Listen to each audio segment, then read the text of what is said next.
Mpe makofi tafadhali. Wakenya hoye! Wakenya hoye! Mheshimiwa Rais, nimeulizwa ya kwamba kwa dakika 3 niseme hatua ambazo serikali imepiga katika kupeleka Kenya mbele na ruwaza ya kuboresha maisha ya Wakenya ili tuwe kati ya nchi zilizoendelea katika siku za usoni. I am proud to report on behalf of the government of Kenya that the last 4 years, under the leadership of President William Ruto, we have been able to do a number of things. And I want to highlight some of the steps that we've taken as a country in taking the development of our country forward from where President Ruto found it. Number 1, this administration has been able to stabilize our economic fundamentals that underwrite our long-term development path. The pillars of development, agriculture, industry, business, enterprise, and so forth, infrastructure, must rest on strong, stable economic fundamentals. All the indicators are showing to a stable economy, a strong currency. For the last 2.5 years, the Kenyan currency has been stable. We found it at 162, 165 to the dollar. It has been stuck at 129 for 2.5 years, showing economic stability. We have multiplied our foreign exchange reserves from $5.7 US in 2022 to today, $15.1 billion US, the highest foreign exchange reserves in the history of our country. When President Ruto took over, we didn't have enough foreign exchange. And of course, foreign exchange is a factor for international trade and stabilizing the economy. We have also been able to reduce interest rates. We have also been able to be rated favorably, not by ourselves, but by international sovereign rating agencies. Standards and Poor's, Moody's have now upgraded the economy of Kenya to a stable economy. And there are many other fundamentals that I can speak to, including moderating inflation from 9.6% where we found it to now a stable under 6%, and we are still working on the issue of inflation. Of course, on that front also, we have been able to attract last year the highest amount of foreign direct investment in the history of our country, $3.2 billion US. This is a report of the United Nations agency, UNCTAD, last year. And all these things put together are showing a stable economy. The central bank lending rate to commercial banks has come down from 13.5% to 8.75% at the moment. The price of government paper, government bonds, and treasury bills has come down, and now that means private sector can access credit and so forth and so on. We have stabilized the economy. Number 2, we've been able to work on the agricultural transformation, and we have achieved a number of things under the agricultural transformation pillar. We have been able, for example, to register our farmers. We used to work on guesswork. We didn't know how many farmers we have, where they are, what they grow, the size of their farms, the kind of fertilizer they need. Now we have a register of 7.2 million farmers. We have also been able to increase our production of some of the major value chains in agriculture. Maize production has grown from 44 million bags in 2022 to 75 million bags last year to underwrite our food security. Unga prices have also been moderated from 250 shillings to right now around 140, 150 for 2 kilograms. We've also been able to transform the coffee sector by removing cartels and increasing our production of coffee, and also the income to coffee farmers has now grown from 60, 70 shillings a kilo of cherry to about 120 to 160 per kilogram of cherry. Our tea production has grown from $138 billion shillings, 138 billion shillings in 2022 to last year's 215 billion shillings. Our sugar production has grown from 472,000 metric tons in 2022 to last year's 815,000 metric tons of sugar. And therefore, that is a big milestone in terms of that value chains. And we have now more farmers benefiting in that sector. We have revived the industries and the factories in the sugar sector and so forth and so on. So we are also now the largest producer of processed milk in Africa, because we have moved our milk production, processed milk, from 4.6 billion liters a year in 2022 to currently, by last year, 5.5 billion liters. Kenya now has overtaken 3 other countries, and we are the #1 producer of processed milk in the African continent. So we have done some progress. We are vaccinating our livestock to make sure we get herd immunity so that we can promote exports of livestock products. Right now we have vaccinated 8.9 million heads of cattle, and we're in the process of achieving the target of over 70% immunization. We are also promoting dairy farming, and by also managing the price of sexed semen, which we found at 8,000 per dose, and now it is at 1,400 per dose. More farmers are getting hybrids through sexed semen. So that is agriculture. Number 3, education, very quickly. This is quick fire. In education, we've done a few things. One, we've been able to streamline CBC curriculum. The uncertainties which were there around the curriculum have now been stabilized. We have transitioned from one level to another, which is seamless.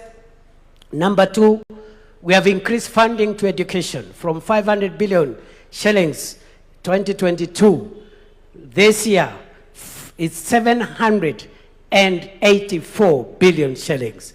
And that is a big leap in this sector. Funding for universities has increased from 42 billion shillings in 2022 to 82 billion shillings last year. Scholarships to university students was increased from 17 billion shillings in 2022 to 41 billion shillings last year. We have employed 100,000 teachers. We have constructed 23,000 classrooms.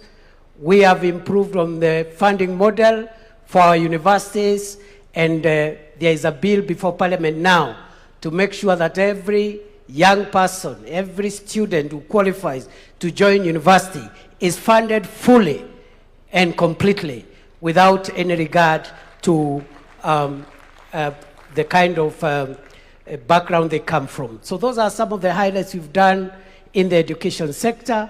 Work in progress. Universal health care, we have moved the number of Kenyans with public medical insurance cover from 8 million under NHIF to currently 32.2 million Kenyans. We are working to modernize the equipment, enhance drug supply, and make sure that our health professionals are motivated to make sure that we perfect the universal health coverage. Number 5, on public infrastructure, we are working on roads, railway, airports, seaports. On the roads sector, when President William Ruto took over, many roads are stalled, and we didn't have money to unlock that funding. Through innovative resource mobilization, we've been able to pay all road contractors the pending bills.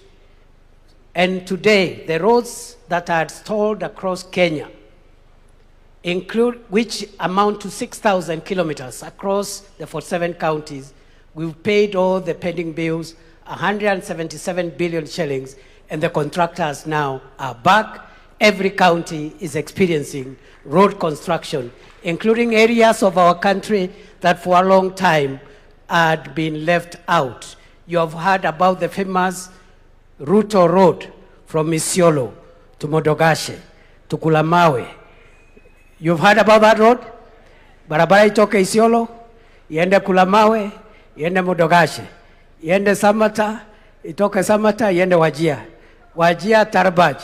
Tarbaj itoke hapo iende Kotulo. Itoke Kotulo Kobo. Kobo Eloak.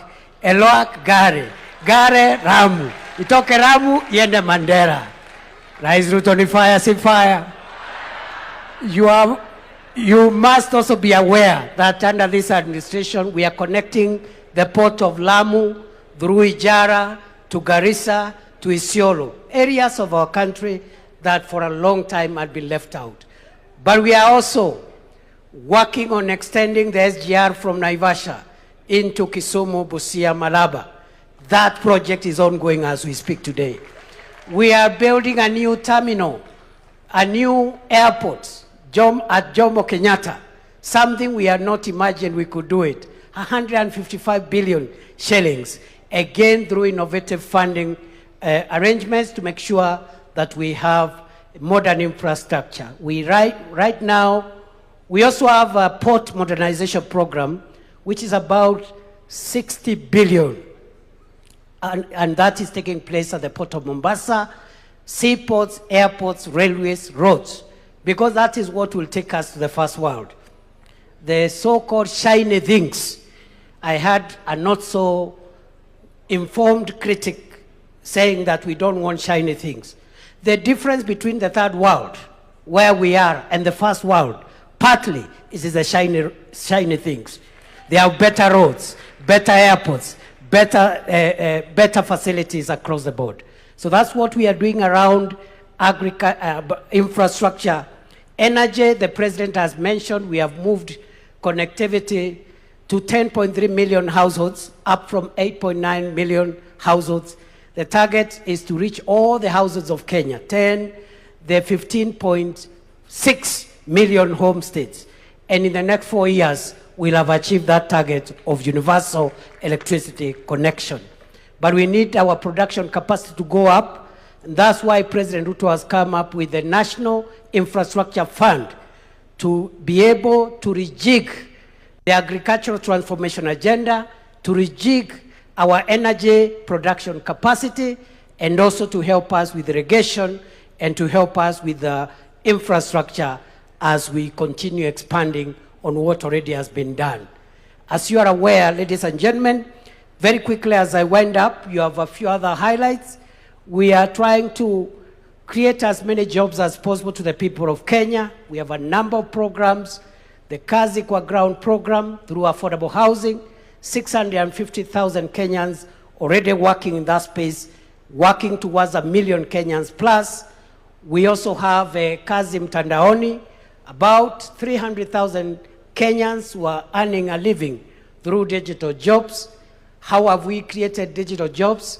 By increasing connectivity of the fiber optic cable. Right now we have built over 30,000 kilometers of the fiber optic cable terrestrially on our land to make sure that we have connectivity. And we are also doing ICT hubs, already completed 382 ICT hubs, and another 416 hubs are under construction to be completed in the course of the year. But we are also creating jobs through the Overseas Employment and Job Creation Program, Kazi Maju, 538,000 Kenyans, facilitated by government, which has put in place a transparent program of promoting overseas labor. And this has helped us to increase the remittances from our diaspora so that we can use that money to build our economy. So we are creating that. Just allow me to say maybe one last thing that I left out around public infrastructure. We've made a lot of progress. Since 1980, 1987. That is the last year that Kenya built a good international standard stadium, and that was Kasarani in 1987 during the All African Games. President Ruto has put up Talanta, the Raila Odinga Talanta Sports Center. It is there for all to see, 60,000 seater. And on that basis, we are hosting AFCON 2027, together with Uganda and Tanzania. President Ruto's administration has also refurbished Kasarani and Nyayo into international standards. And above all, and most important, President William Ruto's administration is currently building 32 other stadiums across the counties of Kenya. No other administration has been able to improve the sports infrastructure to that level. Your Excellency the President, we have done some work. A lot of work needs to be done. You have laid the foundation. We now, as we have this conversation, we want to see what levers we have to take our country to the next level. And already, the coming into force of the National Infrastructure Fund and the Sovereign Wealth Fund, those two instruments of financial and resource mobilization will take Kenya to the next level. I believe that, as Professor Hino told us, Kenya and Africa is able to venture into the league of wealthy, developed nations. We just need good leadership. We also need confidence in ourselves that what other nations can do, what other races can do, the African race can also generate countries that can move from poverty and move into progress. It is possible.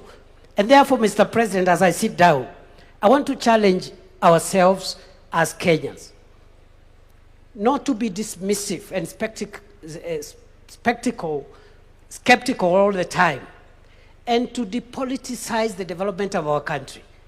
We can politicize everything else. Let us not politicize the development of our country, because if we do so, then we see some of the results that have created the kind of gaps that we have seen. So we need confidence in ourselves, the ability of our nation to rise. We need strong leadership, and we must insulate, as we have this conversation, this country from policy disruption. The biggest threat of African countries, the biggest threat of the developing countries is policy disruption, where some of the things that I've talked about have been put in place, but they are disrupted when there is a change of administration. Somebody comes with their ego as opposed to the national interest, and they want to change this, to change the other, to disrupt this, instead of perfecting the foundation on which our country has been raised. Thank you very much. God bless you. I submit. Asante sana to the Deputy President, Professor Kithure Kindiki. As you can tell, many of those points he can even speak in his dream, even as we dream into beyond 2030. So let me talk to stakeholders, at least some representatives who have been in the journey of Vision 2030 and are going to be part of the journey moving past this into 2060, 2063 as Kenya turns 100. So ladies and gentlemen, help me welcome on stage Mugo Kibati, who is the CEO of Telkom Kenya. But for this conversation, what you will find very, very, very key is he has been the CEO of the Vision 2030 Delivery Secretariat and will be lending some hindsight with that. We have the voice of the civil society, and for this we'll have Bina Maseno, the Executive Director, Badili Africa, wherever she is seated. She's right over there. She's approaching. Please give her a round of applause. We also have from faith-based organizations, Bishop Mark Kariuki, who is Bishop at the Deliverance Church of Kenya. Mali yako aweze kuungana nasi, ndio hapo. Karibu sana Bishop. We also have representation from the manufacturers. And for this, I'd like to call on Marianne Musangi, the Vice Chair of the Kenya Association of Manufacturers. Ladies and gentlemen,